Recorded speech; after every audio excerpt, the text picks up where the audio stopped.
अस्सलामुअलैकुम दोस्तों, welcome back to our channel find Urdu. Wriggling wriggling का मतलब है लचकना या हिलना डुलना।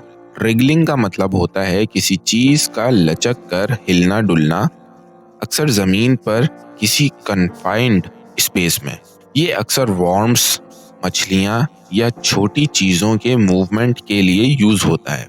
किसी शख्स का अपनी जगह बदलने की कोशिश करना भी रिगलिंग कहलाता है। The fish was wriggling on the deck after being caught. मछली पकड़ लिए जाने के बाद डेक पर लचक रही थी। तो दोस्तों, रिगलिंग का मतलब है किसी चीज का लचक कर हिलना या कन्फाइंड स्पेस से निकलने की कोशिश करना। उम्मीद है अब आपको रिगलिंग का मतलब समझ में आ गया होगा। मिलते हैं नेक्स्ट वीडियो में। शुक्रिया।